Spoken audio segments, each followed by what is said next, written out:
Alhamdulillahilladzi bini'matihi tatimmus salihat wa bidzikri awliyaihi wa sulahaihi tatanazzalur rahmat wal barakat wassalatu wassalam ala sayyidi sadat wa ashrafil bariyat sayyidina wa habibina wa maulana Muhammad wa ala alihi wa sahbihi al-anjumiz zahirat. Para habaib dan saudara-saudara sekalian dimuliakan Allah, baru saja kita bersama-sama mendengarkan manaqib atau riwayat hidup Al-Habib Ali bin Muhammad Al-Habsyi dalam bahasa Arab. Kini saya akan membacakan riwayat hidup beliau secara ringkas dalam bahasa Indonesia dengan harapan semoga kita dapat mengambil ibrah dan mengambil teladan dari salah seorang wali Allah yang memang sepatutnya kita jadikan uswatun hasanah dalam kehidupan kita di alam fana ini guna menggapai keridhaan Allah dan Rasulnya di dunia dan di akhirat. Hadirin sekalian yang dirahmati Allah, telah banyak sekali bukti kebenarannya yang diriwayatkan oleh para alim ulama serta arifin billah bahwa akan mendapatkan sir, madad dan barakah di dunia maupun di akhirat kelak bagi orang-orang yang berusaha mencatat, mengumpulkan dan menyiarkan riwayat hidup, budi pekerti, akhlak dan ilmu yang mendekatkan manusia kepada Allah Subhanahu wa taala sehingga bisa menjadi tauladan bagi masyarakat umum. Maka untuk tujuan itulah hati kami tergerak untuk mengungkapkan sebagian kecil dari riwayat hidup salah seorang yang termasyhur, termulia dan terpandang di antara wali-wali Allah, Sayyidina wa Maulana wa Habibina Al-Imam Al-Arif Billah Ali bin Sayyidina Al-Imam Muhammad bin Husain bin Abdullah Al-Habsyi, dengan harapan semoga kita memperoleh sepercik barakah dan rahmat yang Allah limpahkan kepada beliau, dan semoga kita tercatat sebagai pendukung serta pengikut yang setia kepada beliau. Amin ya rabbal alamin. Hadirin sekalian yang dimuliakan Allah, Al-Habib Ali bin Muhammad Al-Habsyi radhiyallahu anhu dilahirkan di sebuah kota bernama Ghassan, Hadramaut pada hari Jumat 24 Syawal 1259 Hijriah bertepatan dengan 17 November 1843 Masehi. Beliau tumbuh dewasa dalam lingkungan keluarga yang bertakwa, keluarga yang mementingkan ilmu dan amal. Sejak kelahirannya telah tampak dari aura wajahnya cahaya kewalian. Bahkan sebelum kelahirannya, para pembesar aulia dari ahlil kasyaf di masanya telah meramalkan keluhuran serta keagungan magam dan haliyahnya. Dalam asuhan dan didikan ibundanya yang salihah serta wanita yang memiliki derajat ma'rifat yang tinggi, seorang waliyah Alawiyah binti Husain bin Ahmad Al-Hadi Al-Jufri, Al-Imam Al-Qutb Al-Habib Ahmad bin Umar bin Smith pernah berkata tentang ibu dari Habib Ali ini bahwa pada malam pertama pernikahannya ia diiringi oleh para malaikat Allah Subhanahu wa taala. Ungkapan ini sebagai pengakuan akan kebesaran makam wanita yang telah melahirkan pembesar dari para wali yang sedang kita simak riwayat hidupnya ini. Sang ibu yang salihah ini benar-benar memiliki dorongan hati yang kuat, mencurahkan segalanya dalam mengajar dan mendidik putra kesayangannya ini. Kerja keras sang ibu yang penuh kasih dan perhatian ini sungguh telah berbuah. Hingga dalam usia yang tergolong masih sangat belia, Habib Ali telah menghatamkan Al-Quran dengan sempurna, bahkan menjadikannya matang dalam menguasai berbagai ilmu batin maupun zahir sebelum usia yang semestinya.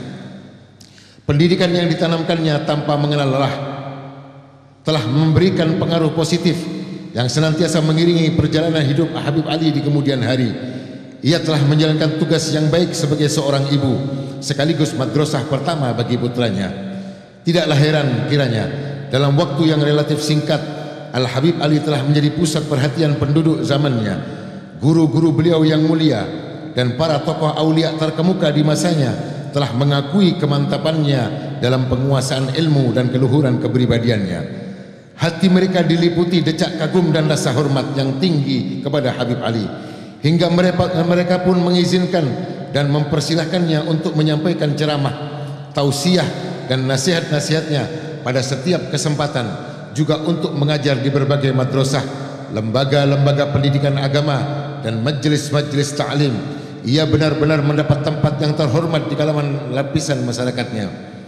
Al-Habib Ali juga berguru kepada para ulama dan pembesar aulia di zamannya yang ada di sekitar Hadramut dan lainnya. Memang sangatlah sulit menyebutkan nama mereka satu persatu karena di antara mereka ada yang khamil atau tidak menampakkan kebesarannya, walau banyak juga yang masyhur. Di antara guru-guru beliau yang amat besar perhatian dalam mendidik dan mengarahkan Al-Habib Ali adalah Al-Habib Al-Humam, Al-Imam Mufti Baladil Haram, yang juga ayah beliau sendiri, Al-Habib Muhammad bin Husain bin Abdullah bin Syekh Al-Habsyi. Selain ayahandanya, salah seorang guru utama beliau yang sangat mencintai dan dicintainya, yang menjadi petunjuk hidayahnya, pemimpin para wali di zamannya, yang amat luhur makamnya, pewaris sebaik-baik makhluk, seorang guru yang sempurna, seorang pendidik dan mursyid, rujukan para ulama dan aulia zamannya, yang juga guru pembuka Habib Ali, yaitu Al-Qutb Al-Habib Abu Bakar bin Abdullah bin Talib bin Husain Al-Attas radhiyallahu anhum ajma'in. Seiring berjalannya waktu, Al-Habib Ali Al-Habsyi telah aktif mengemban tugas menebarkan dakwah Islamiyah dengan sebaik-baiknya, menghidupkan kembali nilai-nilai luhur yang telah punah dimanapun ia berada, mengobarkan semangat belajar kepada para santri, mendidik dan mengarahkan mereka.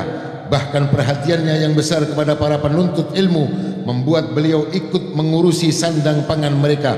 Tidak hanya itu, Habib Ali juga membangun zawiyah, ribat atau pesantren, dan mempermudah segala sarana yang mereka butuhkan guna kelancaran kegiatan belajar mengajar. Semua itu beliau lakukan dalam rangka merangsang semangat mereka dalam menuntut ilmu, hingga tiada lagi kendala yang menjadi alasan penghalang mereka dalam mempelajari ilmu. Perhatiannya yang besar dalam urusan ilmu ini semata-mata karena panggilan nuraninya dan kecintaannya yang amat tinggi untuk mencetak kader-kader berkualitas. Sebagai bagian dari generasi yang luhur, atas dasar ketulusan dan kesungguhannya inilah Allah Subhanahu wa ta'ala telah membuat ambisinya yang mulia itu sukses dengan gemilang. Tuhannya telah membuat hatinya berbunga-bunga, penuh kepuasan atas segala capaiannya yang luar biasa dan melebihi angan-angan. Berkat kerja kerasnya dan atas izin Allah Subhanahu wa ta'ala, pada masa hidupnya beliau telah dapat menyaksikan keberhasilan murid-muridnya yang telah meraih kesuksesan hingga tersebar ke berbagai penjuru negeri. Tidak hanya sebatas di wilayah Hadramut, mereka tersebar luas ke berbagai mancanegara, termasuk negara Indonesia yang tercinta ini. Tentu saja hal ini membuat beliau patut untuk berbangga karena jerih payahnya yang tidak sia-sia. Murid-murid Habib Ali benar-benar mewujudkan cita-cita luhur gurunya. Di setiap daerah yang mereka tinggali, mereka telah menjadi lentera masyarakat di sekitarnya. Mereka menumbuh suburkan ajaran Al-Habib Ali guru mereka. Mayoritas dari mereka mendirikan pusat-pusat pendidikan dan pengkajian ilmu agama. Kaderisasi dakwah mereka jalankan dengan baik. Majelis-majelis ta'lim mereka hidupkan di mana-mana, hingga mereka semua menjadi kiblat bagi umat dan tokoh-tokoh panutan di zaman dan tempatnya masing-masing. Para santri Habib Ali meneladani semangat gurunya dan telah menjadi perintis segala kebaikan yang bisa dimanfaatkan oleh setiap orang. Ilmu, akhlak dan ubudiyah yang mereka dapatkan dari sang guru telah mereka terapkan dengan istiqomah hingga mereka semua menjadi orang-orang besar yang dikenang dan terpandang di sepanjang zaman. Al-Habib Ali telah meletakkan dasar yang kokoh kepada para muridnya, juga telah menghidupkan gairah ilmu dan segala kebaikan kepada siapapun yang datang kepadanya. Hal itu berlangsung hingga hari ini dan sampai selamanya insyaAllah. Nilai-nilai kebaikan yang beliau tanamkan kian hari kian berkembang dan tersebar sepanjang waktu dan masa. Tak akan punah, tak akan lapuk, tak akan pernah lapuk oleh panas hujannya zaman. Tentunya apabila kita mau menapaki jalan dan jalan kebaikan yang telah dibentangkan oleh Habib Ali dan menauladaninya dengan sungguh-sungguh, niscaya kita akan mendapatkan pula secercah kebaikan itu dan tidak akan pernah tertinggal dari para kafilah yang terdiri dari para tokoh ulama dan aulia tersebut. Hanya dengan kesungguhan dan kesetiaan mengikuti jejak mereka, kita tidak akan mengalami kemunduran kualitas karena setapaan hidup seperti yang kita alami sekarang ini. Al-Habib Ali telah melampaukan jalan menuju medan kebaikan duniawi dan ukhrawi. Bagi siapa saja yang mau memasukinya, ia telah memilih antara yang baik dan yang buruk.